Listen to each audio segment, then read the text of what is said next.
Welcome to the Note Investor Podcast. We'll guide you through the ups and downs of note investing and teach you all about the nitty-gritty details of the business that other people won't talk about.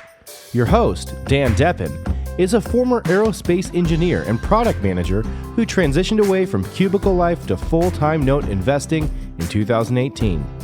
Our website is www.fusionnotes.com, where you can subscribe to this podcast, comment, and find links to other information on note investing.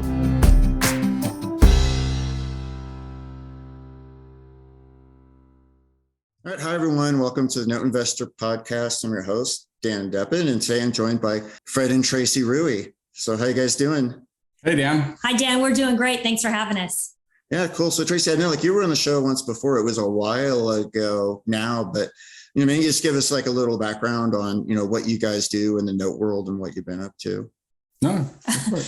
Well, I've been buying notes since 1988. My main focus is seller finance notes. And Fred, my husband and business partner, we met through the note business, and we bought notes for an institutional investor. And then that was 88 to 97. In 97, started our own company, and we've specialized in that seller finance note industry. So in addition to loving notes still after all these years, we also help other people in the note business like you do as well, Dan, that have a passion for financial freedom.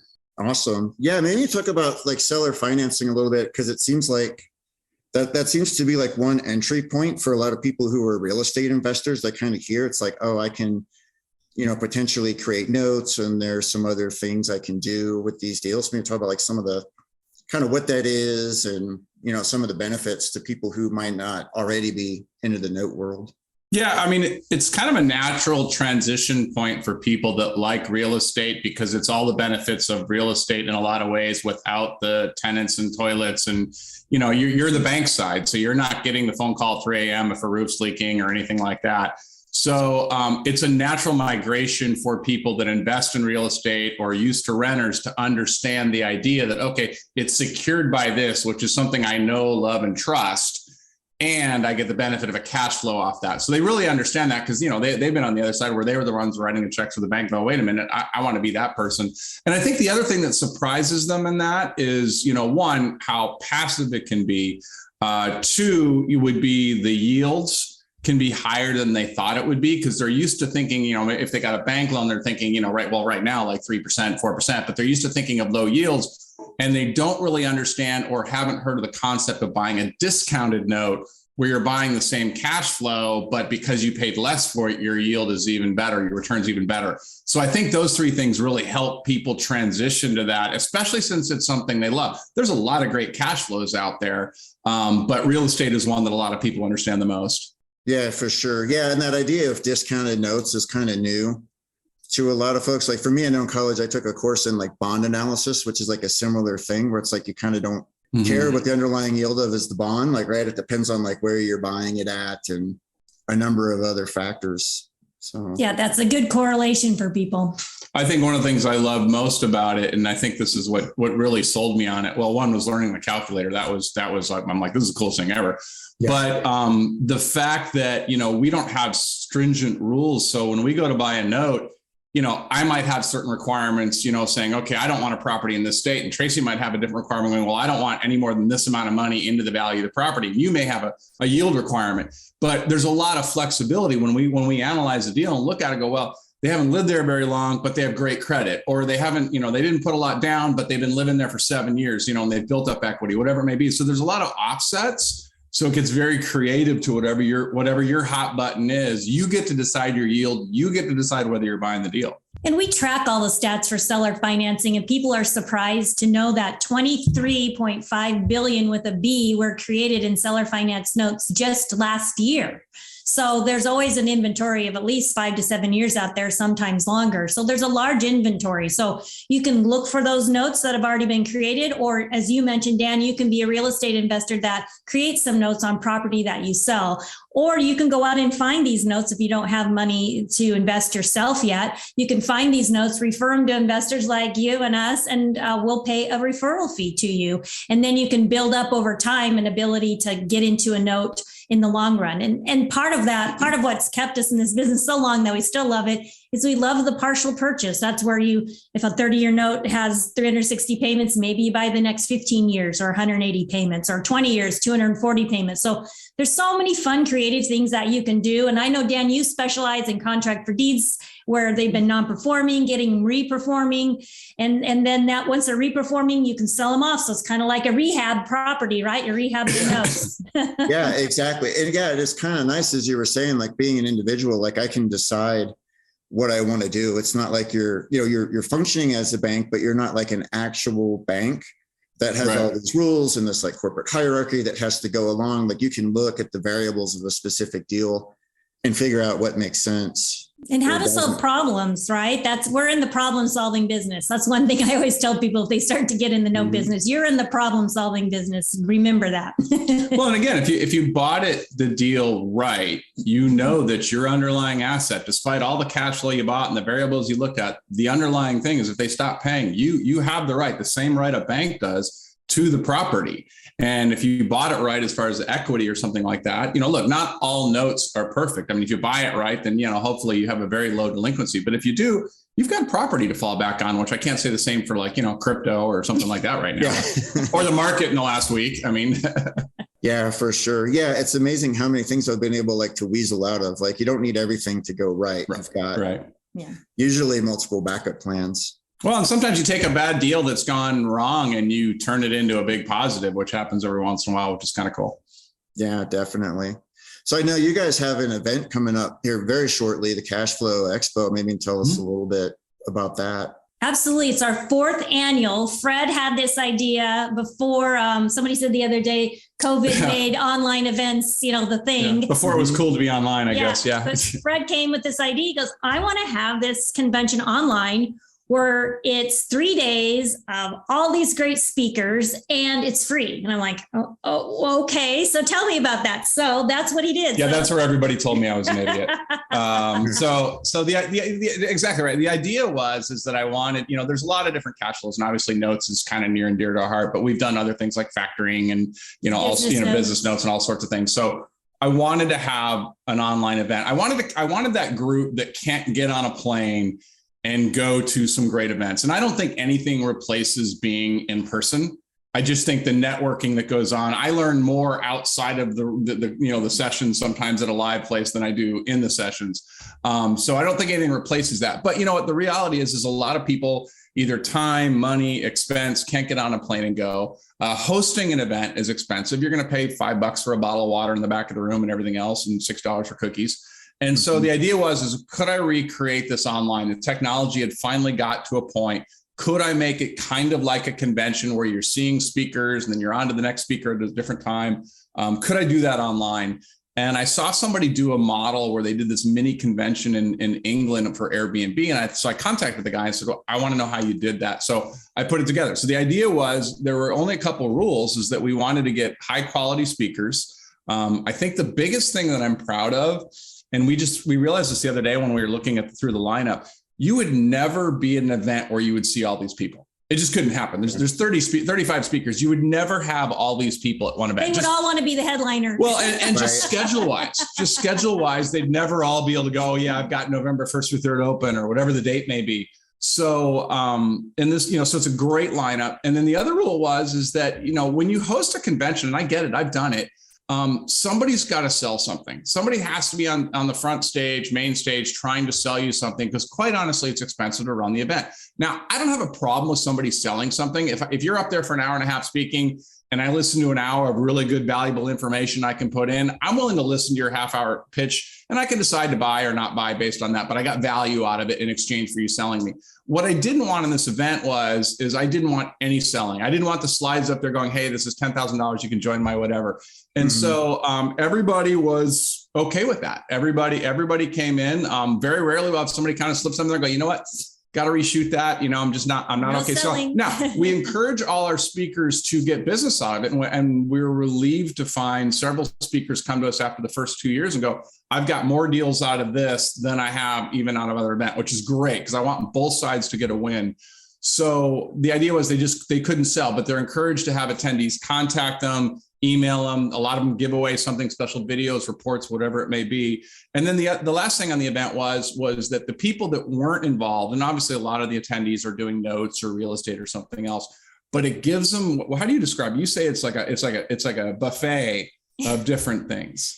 Yeah. So what is it for people who attend? Well, you get really high quality speakers that aren't selling you, that are sharing with you the tips that they use to generate cash flow. So it's like a buffet, right? You get to go taste these different things. And then what you like more, or what you want more of, the things you really like, you can go back and learn more, because the people do share their contact information. But it really is 3 days of actionable information. That's techniques that are working right now. And it really is free to register online.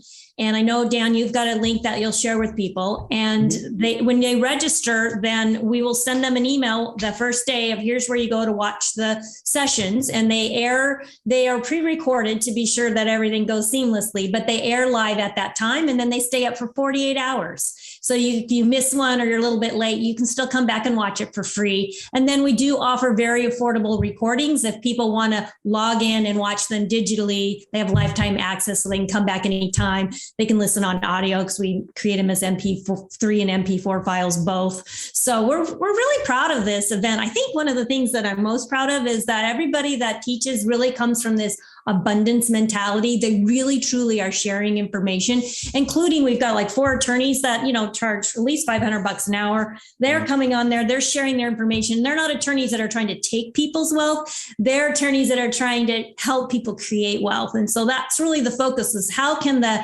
average investor on Main Street who's sick of Wall Street and not being in control, take control of their finances and find something where they can generate cash flow now and for their retirement accounts. Yeah. And I'll put the link in the show notes below so people can find that. Yeah. And it's very cool that you keep them up for 48 hours. Cause like I've seen other events where, like, you can watch live, but then it's difficult to catch a specific session live. So it's nice you have like a little bit of pad. Well, we want to give everybody, again, we want it to be a win-win. We want to get everybody an opportunity to see the sessions, realistically 30 sessions, to sit down and watch 30 sessions over 3 days. I can barely hang for a day. He's lying. He can hardly hang for 30 minutes. Well, that's true. That's true. But it's funny because you talked about the value of it. I mean, and then to have it still free. I was not bored the other day. This is not the board time, but I was actually writing next to everybody's name, their hourly rate for consulting. And I got over $10,000 that if you got to talk to these people, an hour of each of their time. Anyway, it's just kind of a fun thing to do, but yeah, it's huge value in there. And, you can skip around, you can decide what, I want to see that person or not, not that person, whatever. And you've got that window also, like, we said 48 hours, and it's actually slightly over 48 hours, but I don't turn it off till midnight. So, and again, right, the tape set, if all the way through the event, it's $97. We still have early bird right now, but that's good. That goes away the month out. But if you're under $100, you have lifetime access to all these. And what was interesting is people that have gone to prior years, this is like their expert library, they said. So they've got they buy each year. And then if they ever want to go back something in the future, I've got this, somebody did a session on this. Because there's, some of the lineup, you've got some great sessions. Anne-Marie Rogers is doing one for retirement. So is Nate.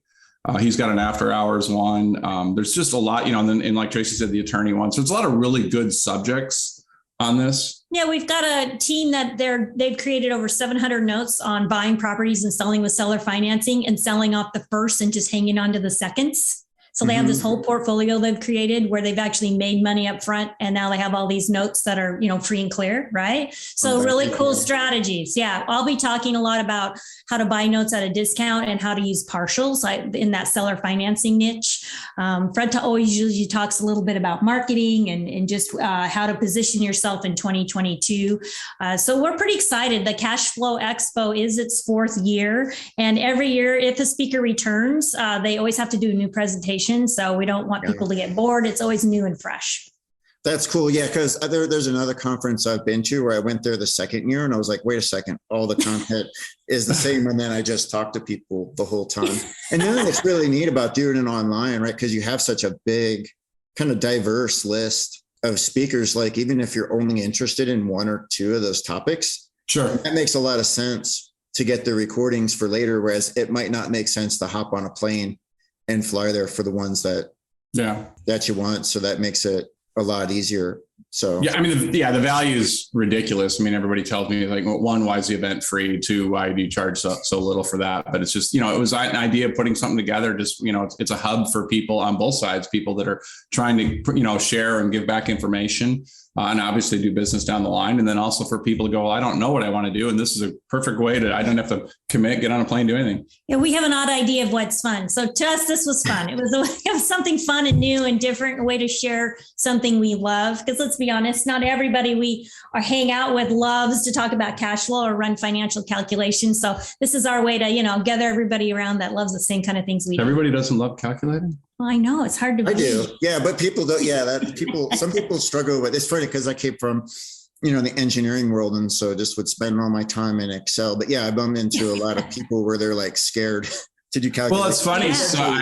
Yeah. So I didn't like it at all. Like I hated math all through high school and into college. And I was taking a class by a gentleman by the name of John Richards, who was actually passed away, and he used to live out in San Francisco. And he taught me the note business, but he also taught me the financial calculator. And I always have the joke that it's like, well, I don't like math, but I like money. And and I love the calculator. And I used to teach it to people, and I'd have 30 people in a room, and it was always the same pattern, but you could see at a moment when people learn the financial calculator, when it's described well, it's not that hard. You have to take visual people and have them understand what's happening on time value money. But you could literally see the light bulbs go on above their head when they get it. And honestly, whether you buy real estate notes or not, irrelevant to needing to know it. The two things they don't teach kids in school are money and relationships, and they're the two biggest impact on your life. If you learn the financial calculator, if that's all you do from an event, or from taking a class, it changes how you look at everything, all your car loans, your house loans, your credit card. It changes everything and it empowers everybody. And everybody needs to learn it. Yeah. One of the most interesting things I learned when I got into the note business was how low the levels of financial literacy can be. It's kind of scary. Yeah. Out there. Yeah. So I've always said, like, if I ever become like Bill Gates and have some like big cause, it'll probably be financial literacy. Cause like I had to borrow one time, literally would send in random amounts of money. And then I had someone work with him, like a credit counselor, and explain that, no, you got to send in like this exact amount and do it every month. And he literally like did not know that. Wow. And then once they got that understood, like then he was good. So, yeah. That's a lot of the reasons why loans go bad. It's just that people don't understand it. It's kind of insane, but it's out there for sure. Well, and I think I don't know. I mean, I'm not a conspiracy theorist on stuff as far as, not wanting to educate the public, if there's an end goal for it, but I think people presented information will make the right decisions if they realize the ramifications. If they go in and get a car loan and somebody says, oh yeah, you got to finance it for 5 years, look how low your payment is. They're like, wow, yeah. Cause they go in with the idea of going, hey, here's how much I can afford a month. They give a number that fills the calculator to the dealer. Well, the dealer just jacks up the interest rate and jacks up the price of the car as much as they can to make sure that, look, you can afford $400 a month. Look, we got it at $398.27. And everybody's like, wow, great. That's awesome. And they're not looking at the ramifications. If they threw out $20 more a month, how much it would knock off the loan or whatever it may be. So, I think in a lot of ways, the banks and everybody, they don't want everybody to know how to do that. Yeah, exactly. Yeah. And I could go off on tangents. I think there's lots of reasons for that. Like some of it is like a lot of the like high school curriculum was designed over 100 years ago and just has been very slow to evolve. And, some of it is, we still have kind of caveman brains, right? When in caveman days, you weren't planning 10 years out because you didn't know that. So we're not, it's not necessarily like a natural inclination to think, yeah, take this car loan. Where does that put me a couple years? Right. So. Very true. Fred actually taught a class on cash flow and cash flow literacy, as you mentioned, to our daughter's high school class. They had people come in as guest speakers, and that was pretty cool. So that's always been a passion of ours too, how to figure out how to get that information out there. I've actually followed some, in addition to Cash Flow Expo, I have something called Wise Women Investors Expo, and I follow a lot of to how to get women more confidence to invest. And there are actually a lot of young millennials out there that are helping educate people on cash flow literacy. So that was really rewarding and surprising to see. So maybe slowly the tides will turn. Yeah, we can only hope. Yeah, I know in my daughter's high school, she's got a financial literacy class coming up. So it seems like that's starting to change. Oh, good. Oh, you should go speak. Maybe. Yeah. We'll have to look into that. Yeah. Your daughter may not thank me for suggesting that. But Yeah. If I do, I'll try not to embarrass her. You will, trust me. It's unavoidable. It's your job. It's your job. I know. So what are some of the other topics you've got, coming up? I know you mentioned partials. That's another one that's like super popular. There are a lot of it's all across the board. What it is. Yeah.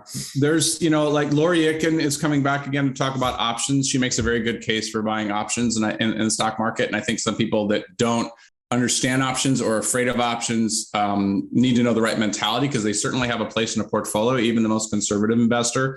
Mm-hmm. We've got somebody talking about crypto. Maybe it's not a good week for that. Well, no, actually, I think it's the perfect week for it. Yeah, yeah. I mean, so he's talking. So we've got people covering on that, and we've got a whole host of subjects. Wendy Sweet and Bill Thurman talk about being a lender, and I know Mary Hart also talks about being a private lender. She's a retired attorney, so she talks about how to, if you don't want to buy notes or create notes, as we talked about seller financing, you can still lend notes. A lot of people do that out of their self-directed retirement account, and how to do that profitably and well as a private investor, and what to watch out for. So that's a very popular topic. I love John Phaedra. Every year he comes and he speaks on mobile home notes, just mobile home only notes. And he's fun to watch. He tours the property, brings a video camera with him. It'll make you want to go out and do mobile home only notes. So we do a lot of mobile home and land notes, but mobile homes and parks. And it's, it's another segment of the note industry. It doesn't all have to be single family homes. You can do land, you can do mobile homes. We have Byron Ruda talks about mobile homes only. So buying notes at a discount that don't have any real estate. They're just created when a small business is sold and the seller takes back financing and they don't get an SBA loan. So, there's this will just kind of like, everybody will go like, wow, these concepts can be applied to so many different types of cash flows.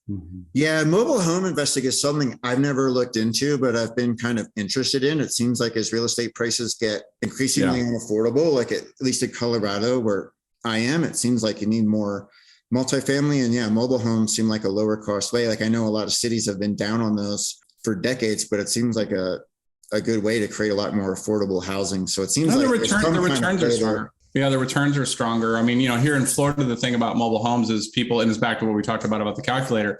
A lot of people aren't concerned with the price of the mobile home. They're only concerned with the cash flow. They're on a fixed budget, retired, whatever it may be. So they've said, okay, I want to spend this much a month. And they're really not concerned with all the other variables. And then it's easy to flip. It's easy to, like particularly in a retirement area where people, someone passes away, the family doesn't want the mobile home. They don't want that. So they, they're willing to sell it at a pretty good price. And then you put somebody else in it and carry back a note. I agree with you, Dan. As real estate gets more expensive, something a lot of people aren't talking about, or if they are, they're glossing over, but we have a real affordable housing problem in the United States. And I love the appreciation for real estate. We all do, but what's doing, it's leaving people who can't, the average income can't afford the average home price, average mortgage loan. So where do they turn? And so mobile homes are an affordable housing option in a lot of areas. And, Warren Buffett knows that because Berkshire Hathaway invests in a lot of mobile homes and mobile home financing. So it is a asset class that I see a lot of regular note investors paying more attention to because of, like you said, it's just a way to equalize things and spread some risk. And honestly, people laugh at me when I say this. It feels good when you help someone buy a home, whether it's a mobile home or a regular home or under $150,000 home the banks may not finance. It feels good to have a tenant turn into a homeowner. You feel good when that happens. The smile on their face. There's more to this business than just the dollars. We love the dollars, but you really can make a difference in people's lives too. Yeah, for sure. Like I know I have a number of contract for deeds I've converted to conventional mortgages. And whenever you reach out to the borrower and say, hey, are you interested in being on title and turning this into a conventional one? They're usually like very excited, like, oh yeah, I want to go do that. Yeah. And you can often give them like a little better deal than the contract for deed was. Yeah. And to your point about the inflation as far as, as the prices increase, we have the inflation aspect of it also. But then because of, the COVID and the restrictions, even if we had the ability to move forward and just blanket build a lot more houses at a fast rate, the lumber prices are so hard. So not only, so high. So not only is everybody's selling prices high because the real estate's gone up, we can't even build them in an affordable amount to get that lower priced housing, which really opens up the door for manufactured and mobile homes. Yeah, we just had the Marshall fires here recently in Colorado that burnt like almost 1,000 homes. And what they're finding now is, people had them insured for like what the value is, but now the rebuild cost is higher, just because of that lack of materials. So so that's going to be tough on a lot of folks. And I don't think you can solve the housing problem by building a bajillion, like 3,000 square foot mansions. Like, just doesn't work. It does. Yeah. Tiny home nation. What's maybe the other extreme? I don't know if I'd want to. That's what Fred says. I told Tracy she can have a tiny home if I can have a 6,000 square foot garage with man cave. Yeah, that's probably what I would end up doing if I ever tried that. The man cave and golf simulator and everything else. I think everybody that thinks they want a tiny home needs to go rent one Airbnb for a while and realize, what it really would be when it comes down to it. Yeah, I mean, I don't have a ton of stuff, but that just wouldn't work. I need something in the middle. But. Well, we don't either, but it goes away fast. When you start talking about a closet and go, okay, in a tiny home, and, let's say there's two of you, because I think tiny homes are probably great for a single person.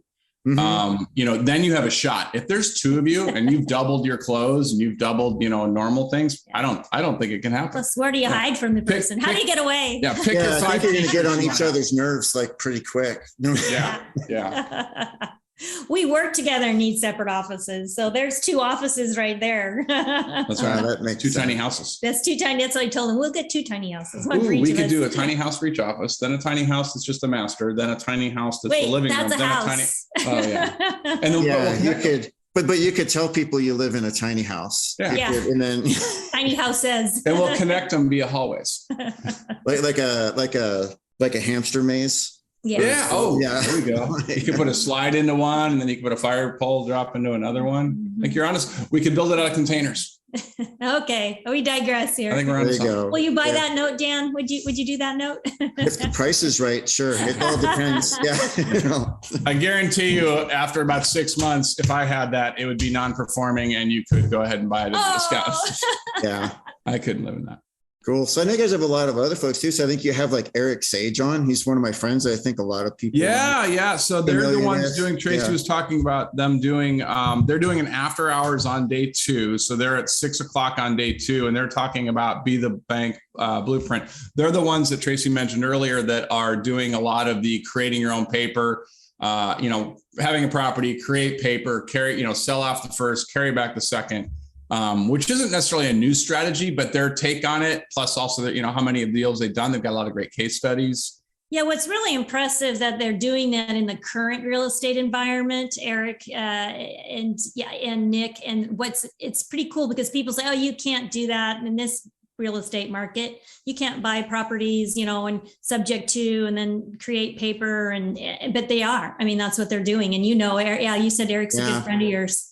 Yeah. And I mean, he's been doing stuff for the last couple decades and done different business models and seen a lot of different markets. So it's not like somebody doing that stuff for the first. Yeah. So. And what I like about them that, I mean, obviously the idea of buying a property, carrying back a note is not necessarily new, but they've got a lot of neat little tricks that are modern tricks. Nick always talks about some stuff that he does on Google, the way he searches for things and the way he'll also search for when he's trying to figure out the price of note, what the rents are going for. And then all of a sudden he'll take stuff out of there and realize there's not a lot. So there's an opportunity. So they're really good. And Eric's got the same thing. Eric's just a likable guy that's got, some great stuff. I mean, he's a very people person, but he's got a lot of knowledge built up. He retains a lot. And he's in that, Eric's in the Phoenix market, which is a hot real estate market, and you can apply literally. And Nick is in the Texas real estate market, also a hot market. So just to see that those techniques working in those places is great. Yeah, for sure. Well, great. Well, kind of probably a good stopping point. So thanks so much for coming on. Yeah, thank you. So what are the dates again? That's February. This year it's February 3rd through 5th. So it starts about 9 a.m. and ends about 7 o'clock at night, I guess. Every session is online live at the time the session goes live. Every session is online for 48 hours. And anybody, like I said, if somebody misses sessions, they've got time to watch it. If they want to have the entire collection, they can buy the set of, I always want to say tapes. That's how old school I am. They're not tapes anymore. What do you, an online a digital media library. Videos, yeah. Okay. It's okay to call them tapes. Yeah. Everybody. I know. I told him stop. He's dating himself. Well, I can't say tapes because I'm not going to mail anybody anything. So, but they have access, and they can watch it, by the way, from their phone. Their it's all iPad, configured for computer. mobile, iPad, whatever they want to watch it from. Yeah, and if somebody misses that and they want to reach out to us, I'm Tracy, TRACY at noteinvestor.com. So noteinvestor.com is our website, and we have those stats I mentioned on the seller financing, and we have some free educational videos, and you can find information about Cash Flow Expo there as well. So we love the note business. It's been good to us, and we like sharing that knowledge with other people. We love to see new people come into the industry and really put their own take in it, like you have, Dan, and bringing in the podcast and the different ways that you interact and relate to people. It's just, there's lots of room in this industry. There's lots of deals out there. We can't buy them all. So we come from it as the more the merrier. There's a real abundance out there. And if it can change someone else's life like it did ours, then the world's a little bit better place. Yeah. That's great. Well, thanks again. Yeah. And I'll put the link in the show notes so everyone can find it, and see you guys next time. All right. Thanks, Dan.